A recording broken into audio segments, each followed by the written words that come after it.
Deuxième œil international Toyebi Nanyango abungi bulu yeke esekisaka biso etangisaka biso esala mingi mpona baimboka e le journal social mpona peuple makambo na biso akotaka yango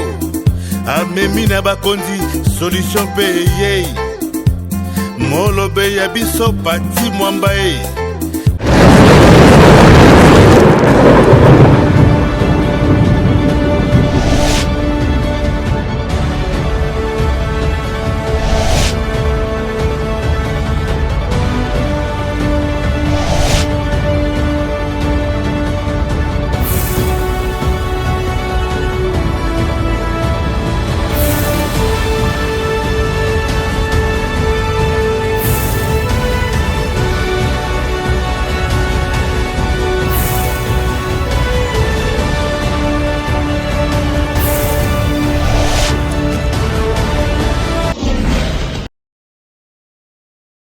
Historique, la performance des athlètes de la République démocratique du Congo au 9e jeu de la francophonie de Kinshasa, dont les lampions s'étaient éteints il y a un peu plus d'une semaine. Les 361 compétiteurs et 40 artistes alignés par la RDC avaient raflé 39 médailles, dont 5 en or, 11 en argent et 23 en bronze au classement général. À travers une réception dînatoire dans la soirée de ce mardi 15 août 2023 sous les chapiteaux de la Cité de l'Union africaine, le président de la République Félix-Antoine Tshisekedi Tshilombo a voulu les remercier et les féliciter pour l'honneur fait au pays. Bosali lokumu yamboka. Vraiment, boyokisi biso sonité, bopesi biso pe raison ya kotongela bino biloko yo totongi wana.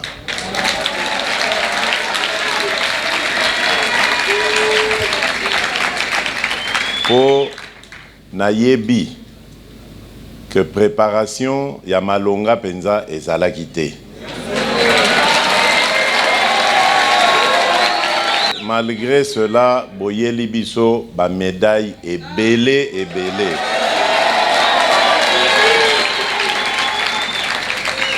Donc wana penza bokotisi biso nyongo esengeli sikoyo tofuta.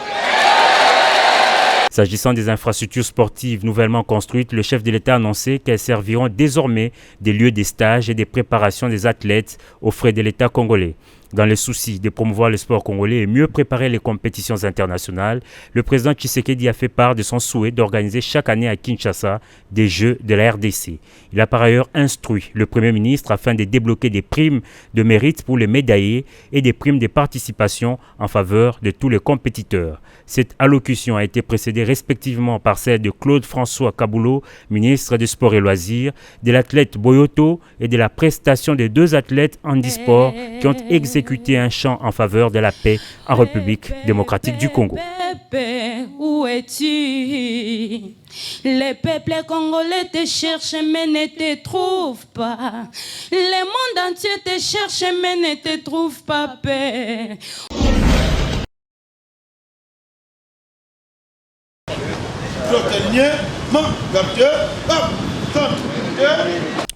Le Japon est prêt à mobiliser un budget d'$1 milliard américains dans la coopération avec la RDC et disposera d'environ 6 millions de dollars pour le Centre national de télédétection. Le ministre japonais de l'économie, du commerce et de l'industrie, Yasutoshi Nishimura, qui a conduit une forte délégation japonaise, l'a annoncé au vice-premier ministre, ministre de l'économie nationale, Dr Vital Kamerhe, le jeudi 9 août 2023, dans son cabinet de travail. Le ministre japonais est revenu sur l'intérêt porté sur les ressources minières congolaises et particulièrement autour des minéraux tels que le cobalt, le cuivre, le lithium, mais aussi pouvoir élargir cette coopération à d'autres secteurs d'activité de développement. Oui, nous avons eu le plaisir d'accueillir Madame la ministre des Mines, Samba, l'an dernier au Japon. Et à ce moment-là, nous avons signé une déclaration conjointe. Nous avons également organisé une conférence pour promouvoir nos coopérations. Et donc, c'est dans ce contexte que j'ai visité votre pays et je serai heureuse de pouvoir développer davantage nos liens de coopération. Et j'ai eu un très bon entretien avec monsieur le vice-premier ministre et nous nous sommes mis d'accord pour élargir le champ de notre coopération et j'en m'en félicite. Le docteur Vital Kamerhe, vice-premier ministre, ministre de l'économie nationale, a rappelé les faits historiques entre les deux États et l'importance géostratégique de la RDC avec 9 voisins, sa densité de plus de 100 millions d'habitants, dont une grande partie est composée d'une population jeune, ce qui représente un grand marché ouvert au monde et une grande main-d'œuvre. Le patron de l'économie nationale a ensuite cité la vision du président de la République, Félix Antoine Tshisekedi Tshilombo, d'œuvrer pour l'amélioration des conditions de vie des Congolais en investissant autour des ressources minières. Vital Kamerhe a sollicité le Japon à se joindre au rêve du président de la République autour du programme de 145 territoires en appui et en réalisation de ces projets. Le VPEM a présenté des opportunités et d'autres avantages de la RDC à travailler avec le Japon sur les enjeux de la voiture électrique avec la RDC qui possède en abondance les minéraux y afférents, la relance du barrage d'Inga, les défis du changement climatique. Après la RDC, Yasutoshi Nishimura se rendra ensuite en Namibie, en Zambie, en Angola et à Madagascar.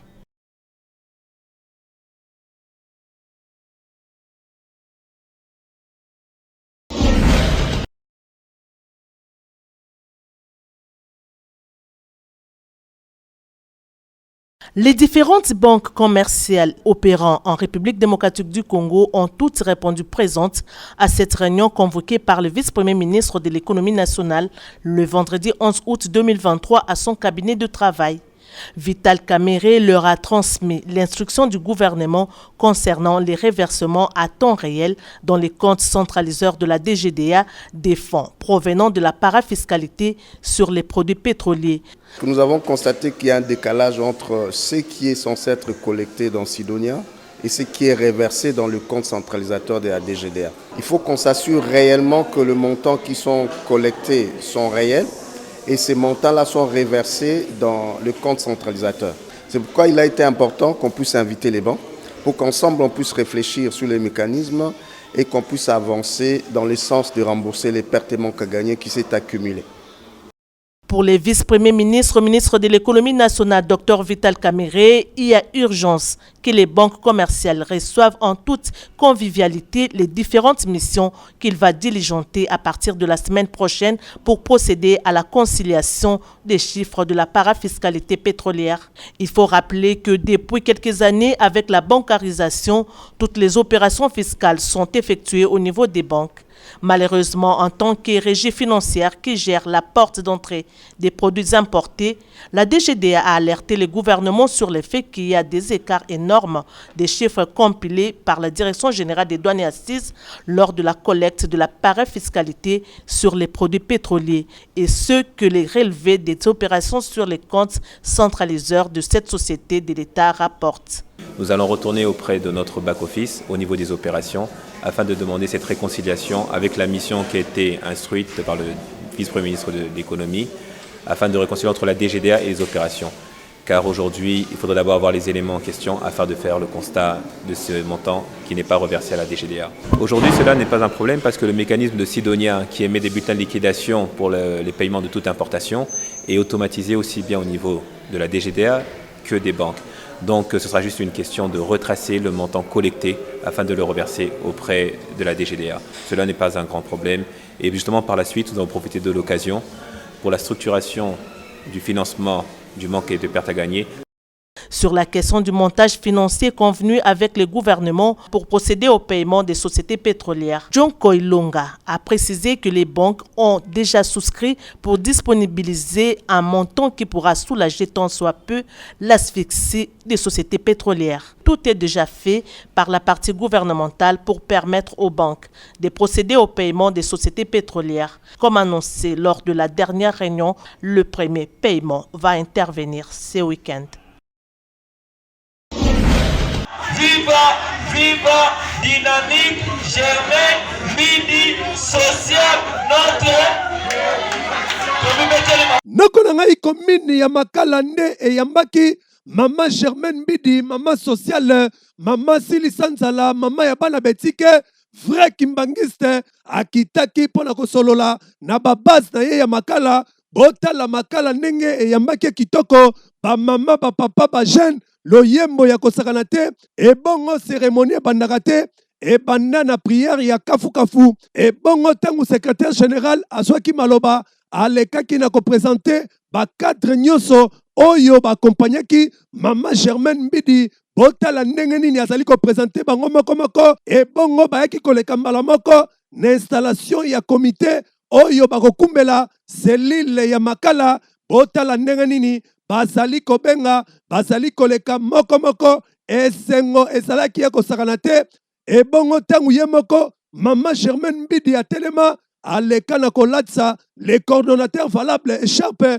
pona kolakisa ke, batu oyo, bakokumbela, dynamique Germaine Mbidi, awa na makala, bango yeyo, e bongo tangu maman Germaine Mbidi, azui maloba, alekaki na ko remercier, ba mama, ba jeune, ba papa, ya makala ndenge ba yambie kitoko, pe ayaki konyata sete makasi, na koyebisa na bango ke, akosela bango ba centre de formation, po basi na mibali, ba yekola misala maboko, basala utile na société. Ayaki na kosukisa, na ko expliquer bango ke, basadere massivement na dynamique Germaine Mbidi, po kaya likambu, ezala butu, ezala moi, maman Germaine Mbidi, na biro ne mobimba, bakokita, po bapesa solution. Yana ngai boni melangai ke, ba question etunama kimvula, e bongo maman Germaine Mbidi, a répondre te azwa zéro likolo na yo, a répondaki bango kitoko, e bongo na suka na nyonso, boyoka ndenge nini, baza makala,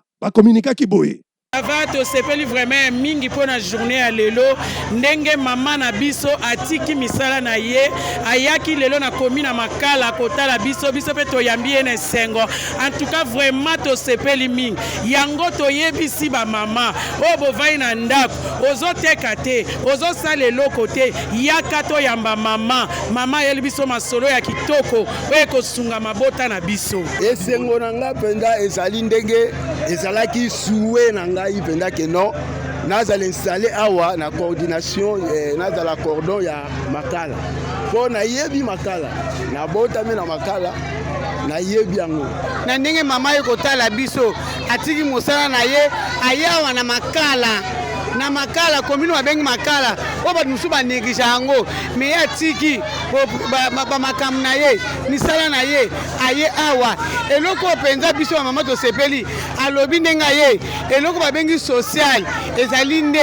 likabo nzamba pesi ye yango to sepeli ona zo benga ba mama bazana na mandaku ba mama bavandi ba mama makala 1 makala 2 baya to sangana to sima mama to kende longo ne mama lobi ye kotika biso te akozala na biso po oyo ezali musala na ye yana ngai kisalume banda dynamique Germaine Mbidi ezali kobenga bino nyonso bana makala boya kosadere massivement po kaya likambu boyebake mama Germaine Mbidi mama social azali wana pona bino po social yango nde préoccupation na bango bafanda nde wana social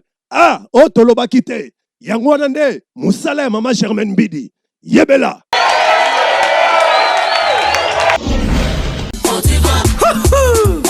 Bana bayango santa kitoko ntoto makasi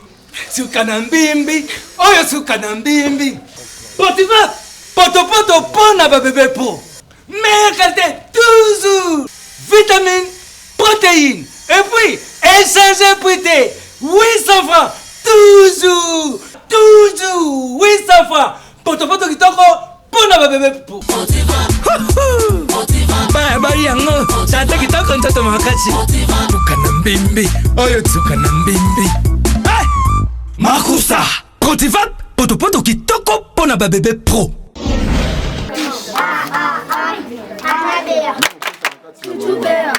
yana ngai na moma oyo ozali ko préparer rentrée scolaire pona bana na yo bazonga kelasi kitoko yebake ezali pe na bana betike oyo bazangi ata biki ya pamba oyo ata kutuka ye ezali te ebongo kutukeche bosana na yo lokolo bosana mbongo kala awa na orphelinat les bons samaritains bazali kobelela bino bato ya mitema malamu kokaba ndeko na ngai ezali kobombisa po jour yo kobuka eyebani te tangu mususu bana na yo nde bakobukaka na vi na bango yo kobukaka te me yaka awa koya koede bana oyo ne fiske basonga classe po kotoyo gratuité bekole ezali musika ya kosakana te. En tout cas babeleli bino na micro ya deuxième A international bulu yake boya koede bana oyo ebongo kote ya kolia ata mwa semoule mwa loso mwa mafuta ekosunga bango basurvivre na orphelinat oyo. Awa na orphelinat les bons samaritains oyo ezwami na commune ya Limete quartier Kingabwa avenue au poté numéro 46 référence point chaud Kingabwa. Vraiment tous un moment il y a rentrée scolaire moment où bana fo bazonga ba classe tous on a plus de 49 enfants plus bébé moko au azana kati orphelinat. Vraiment tous on a ba difficulté à makasi na kati orphelinat bobi ko boko la bana ebele boye ce n'est pas facile ndeto sengi lisungi na batu nyonso mitema malamu bosunga bana oyo ya orphelinat les bons samaritains to beteli bino porte bana bazana besoin ba minerval ba compte ya ba minerval bana bazana besoin ya fourniture scolaire. Vraiment tout le monde bozo kabiso autorité bato mitema malamu ba mama o bakabaka ba mama basungaka ba pasteur vraiment ba autorité ya Kingabwa to beti porte na mutu nyonso o azolanda biso ezala bandeko o baza libanda ya mboka bozo kandi tozo plaider pour na borfele ya orphelinat les bons samaritains momo na zolo babilo kwa kulie ezate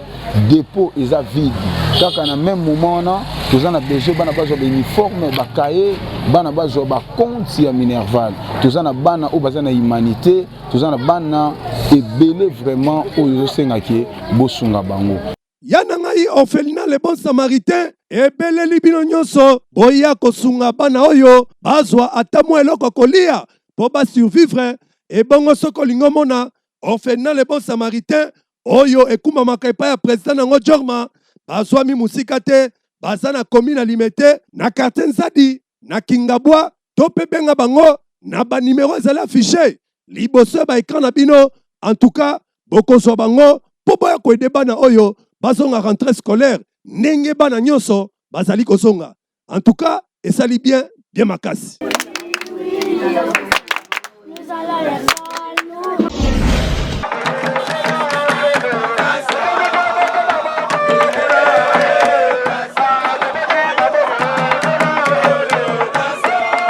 Noko na ngai na cadre ya komona loin Fondation Arsène Tansia oye kumbamaka epai ya ye moko le président valable Arsène Tansia molobeli ya bana matete vrai disciple ya maître Gilwa Nomboyo pe moko ya ba au cadre ya parti politique ARP oyo tu matete bazali kobenga nzete baoba na souci oyo azalaka nango elongo na fondation na ye ko changer image ya bana matete ko sangisa matete comme bomoko bondimela ngai ke a organisaki mobange na challenge de football oyo esangisaki 20 équipe mobimba ya matete bondimela ngai ke babandaki carnaval inde kaka nde bozali komona pona koannonce challenge de football oyo batambola bie bafanfare na pointe ezali kobeta Arsène Tansia molobeli ya bana matete atambola makolo pona kolakisa bolingo oyo azalaka nango envers matete bayaki kosukisa awa na terrain chobo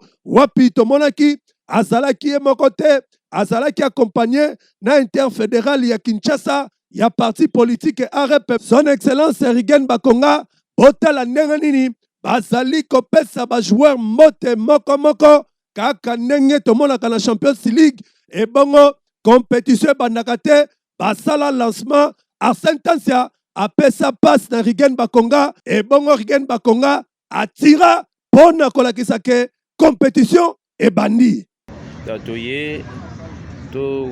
Toye kwa encourager et féliciter camarade Tansia Arsène o azali molobeli défenseur ya commune c'est grâce na ye nde omoni ba jeune baza derrière ye wana ko accompagner vision na ye o vision tozui pas mokonzi na biso ya parti maître Guy Lwando o azali visionnaire initiateur ya ba idée ya boye Alors on a présenté Obinga Azali interfédéral à Kinshasa, toujours représenté mon conseil à parti à travers le secrétaire général Pascal. Alors tu as encouragé, féliciter, qu'ils allent libosote, ils appellent à soukate, ils allent à sangisaka ba jeune. Au moins le football les alliés ndembo ya munene ya mboka, mais ceux qui ba jeune bazo kutana te zali mabe, c'est un manque à gagner pour la province. Donc yango na ye ko encourager, ko féliciter équipe na mo puis et là on a comme les organisation. C'est vraiment bien organisé. Bisonya surtout na niveau ya partie arabe. Donc chama boko pour être na niveau ya matete tous en siège à travers camarade Arsène. Et je pense que to sangani ya batunyoso katikati na matete zali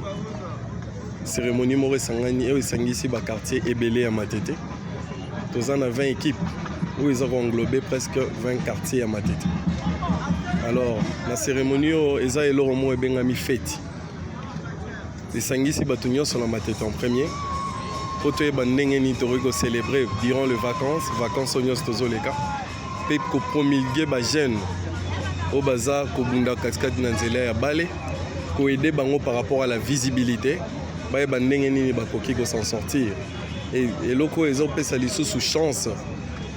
ya ko monise pas ba konzi ya mboka ete matete na minute tozana problème ya ba terrain. La grande commune à Matete tozara na terrain moko o batikeli accessibilité na jeunesse. Ils ont vraiment problème parce que quand la Tozari n'a pas 7 ou 8 terrains, où ils ont propulsé les jeunes belés. Et l'autre monde à Bastad, il n'y a plus de jeunes matétoires pour évoluer. Alors on a lancé un message direct et pas Bakonzamboka, on va retrouver compromis pour les jeunes à Matete, on va retrouver l'espace, bâtir la banque espace de manière à évoluer. Yana ngai oyo fondation Arsène Tansia ezali kosala en tout cas bana Matete basepeli makasi. Comme on a challenge de football oyo kosangisa bana Matete kozongisa Matete bomoko et pe si bien makasi balobi bakozala toujours sima Arsène Tansia pona kocha poids na oyo etali baction na sur le terrain. En tout cas eyokani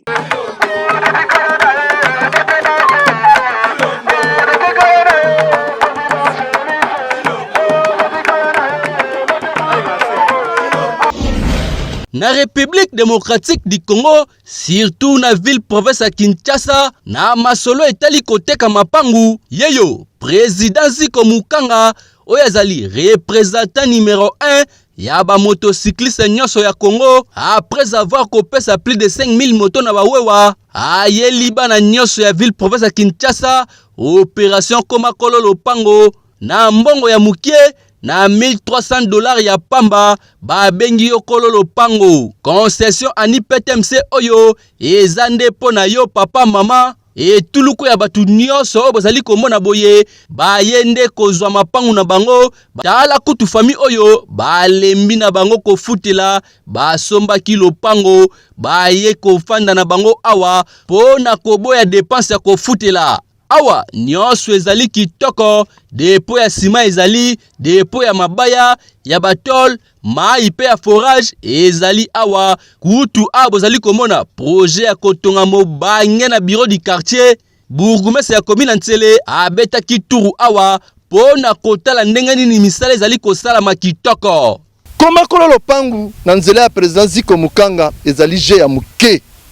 tolobaki lopango ezala $1300 na $1300 soko pesi 300 biso to peso lopangu $1000 ekotika babando pesa ngo muke ndo mone tuluku ya bato bomoni lelo ezali match ya Léopard te kasi bato nyonso balandi président Ziko Mukanga pona bango pe bakoma bakolo lopangu pona kozwa président Ziko Mukanga ezala ngo esika ya kobunga te yobenga nanu numéro oyo topeyaka na avenue Victoire numéro 42 immeuble Efra na commune ya Kalamu quartier Kauka are Mabaya ozana yo mobimba kota solola président Ziko Mukanga merci na ndenge ozali kosunga bana nyonso ya Congo bango pe bakoma bakolo lopango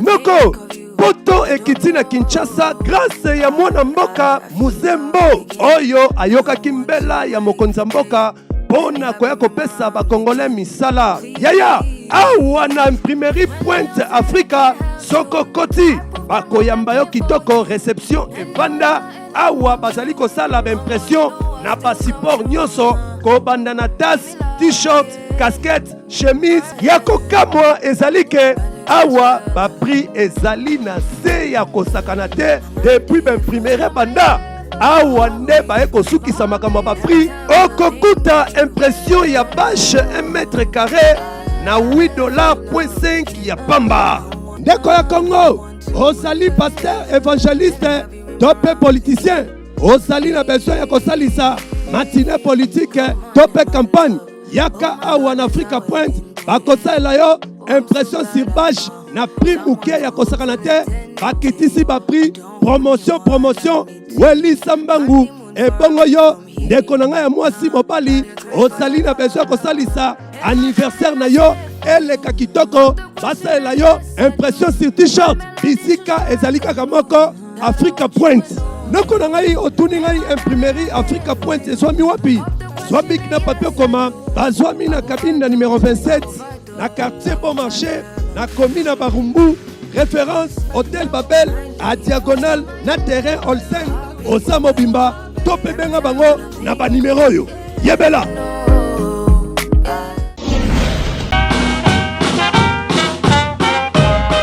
Monsieur le commissaire provincial de la police nationale congolaise du Maniema, mon commissaire divisionnaire, les unités de la police nationale congolaise du Maniema, garnison de Kin, sont rangées pour la parade de ce lundi.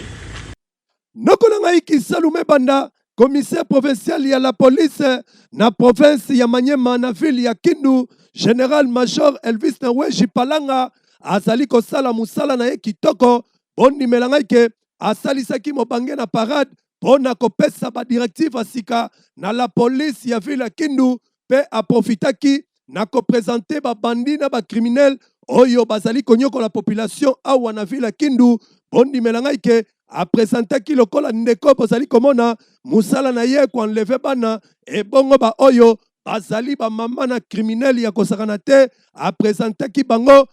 nde bazali kosala terreur awa na Kindu pe aprofitaki na kobeta sete na la police koyebisa na bango ke musala na bango ezali kobatela population na babien na bango pe abetaki sete po na koyebisa ke chef de l'État Félix Antoine Tshisekedi Tshilombo asengi kimia ezala na ba province nyonso l'État ye azali awa na ville Kindu akolandela ba criminel na ba bandi nyonso oyo bazali kosala terreur awa na ville Kindu. Naza ko répéter chef de l'État lingi bato bavanda kimia mutu na mutu avake librement na occupation na ye tika moyibi soko lingi kovanda na Kindu te na Maniema te kamata nzela kende biso tolingi tika moyibi tika population na biso kimia.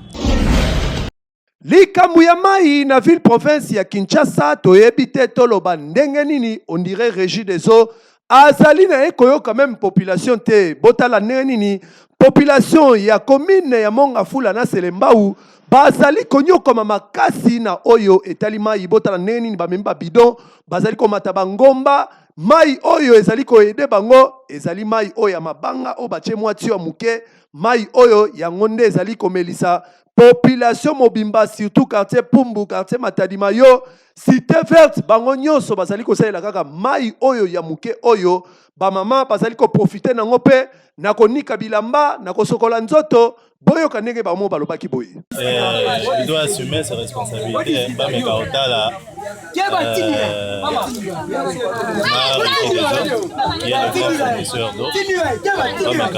pour restaurer situation ba pesa ba matériaux ebele na ba agent na biso ya régie des eaux pour na ke bazala na mona capacité soki mbula ebeti bazwa mwa capacité ya kokanaliser mai ya mbula ke eux même ba zelo na kati ya ba tuyau ya mai pour que après epesa ekoze ba dégâts te babongisa nde situation batia nde bavanti baosala mboka normal ezala na niveau te esala mai esala une semaine mai ezobima te naza ndenge régie basalisa ndenge esengeli konda mboka azomona te bato régie bazo bafre bamitindo bazolanda te ndenge esengeli ke bato balanda batiyo na bango ezala bien po pesa bato mai bamai mo bato mai mo pe salité mai mo pe malonga pe te so batini mai neti bazoyokana 4 heures ti 7 mai ke bino msusu bolamuka boye boye ti ata basa hôpital ata mai ezali tozonyoka mapapa nde naza boye na lembi kingo kutunda mpasi nayebi kute ezombongo na kozwa wapi na mela ta kisi papa mbele baso solution boye tokokufa boye eza mpenza vite mpenza boye tokokufa oyo cinquième mishuma ezobima te tonyoka mpenza tobaluka mpenza solution mpenza tolembi yango esengeli bango mpena bazwa responsabilité ya koyeba au juste nini pourquoi peuple azosouffrir et pourquoi peuple azokangama pourquoi peuple azonyokama mpona kolia eloko kala moke oyo boye peuple azonyokama nango tala degré mpona longwana koma ti na veni pumbo kuna eza mosika tokosenga na bakonzi ya régie des eaux baleka na kotala likambo ya mai na ville province ya Kinshasa eza kaka te na commune ya Mongafula to Selembao te mais ezali Kinshasa mobimba oyo bazali ko souffrir na problème ya mai ekomi pasi na ndenge ya kosakana te po toyebi te soki mai oyo tofutela yango na Tchad to na Rwanda to na Zimbabwe alors que eza mai na biso moko esengeli tozongo malamu oyo esali bien te. Orphelinat oyo bozali komona kombo nango Exode 22-22 ekumba maka epai ya papa Simplice Mosenzu bondi melangai ke ezali orphelinat ezana plus ou moins 70 enfants oyo bazali kobokola awa kolia na bango ezali pasi komela tina tongo ezali pasi kaka ndenge bozali komona il faut bakabola mwa lipa 2 personnes ti ezanga miliki 12 heures papa Simplice akendaka na wenze kaka ndenge boza komona ye kosenga ntintsani ya biloko pote aya koliesa bana oyo tosengi na papa Fati osunga biso papa azaye moko aokoka te sali sungi peza mawa bano ba vivre ndeni kolala pasi ba muse beba kolia pasi soki basengi na wenze te mona ba vivre eza te classe pe yango ayebi te obanda wapi tosenga motema muntu nyonso motema mawa aya osunga biso bino bato mitema malamu oyo bomesana kokabela ba orphelin boyebake kokabela babola ezali kobombisa epai ya nzambe akobosanaka bino te atalitanga mai na ndaku na bino ekozangaka jamais boya lombango boya kosunga ba orphelin oyo bazali kozela bino bazwami na kampeme na nsele tope bopenga na ba numéro ezali affiché liboso ya télévision na bino wana tokomema bino inde ti na orphelinat Exode 22-22 yebela tokomi na mama bolinga mingi na bandaku na bino eseksa bino makasi bulu ya kalelo mutuna netunami bolanda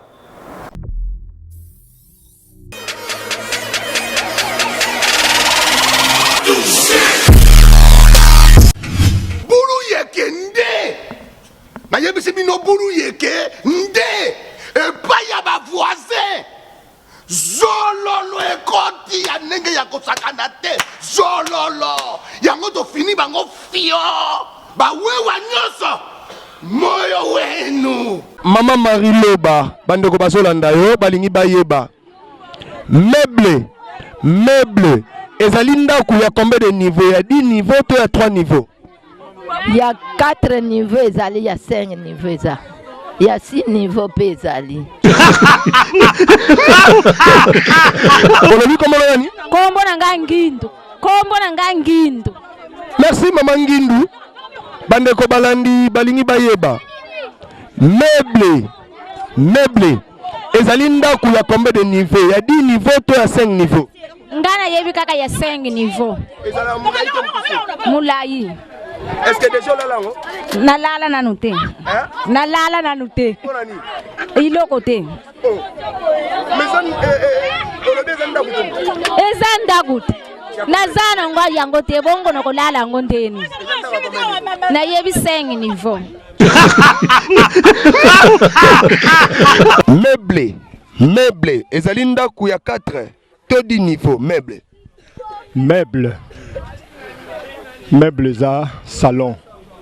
ya kiti donc salon ya kovandela pardon meuble eza toloba kiti biloko batiaka na ndako yango babengi meuble eza ndako te te eza mpe ndako ya 10 niveau te eza meuble batiaka na kati ya ndako. Merci maman, olobi komo nani? Komo nanga Divi. Merci Divine Ndoi ya Divine Paku. Talaka caméra libota mobimba famille bazolanda mwana mayele bandeko balandi balingi bayeba. Bandeko balandi balingi bayeba.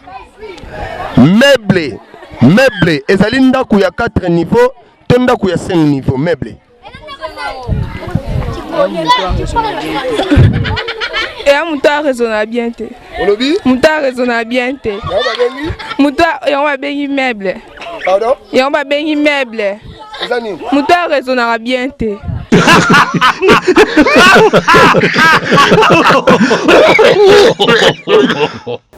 Bamonani ni buli akia kotel bino banda kubose kibo kanga bapanzi bolana se mena sala bino ke tambo za koseka bozo akaina stilo pona koma meuble ezanango immeuble ya 4 niveaux to 5 niveaux te mais meuble ezali ensemble ya biloko ya ndaku lokola bakiti ba mesa ba mbetu yango babengaka meuble chamuntu chanzambi elakisi ke toko bina suka ya magazine deuxième international bulu yake voiture sans moteur yebelata ba mama ya zando ba magambela ba kotindika pona komisa na destination opesa merci mingi na Michel Makonzo 520 gigape merci mingi na Gelor Benda Bote o azaki na sima kamera pona ko benda ngai na bima kitoko na banda kuna bino esi eyebana epa ya ba voisins zololo ekota yango to fina bango fion ba wewa ba pona na kanduka moyo wenu nushala bimpa tutaonana kesho.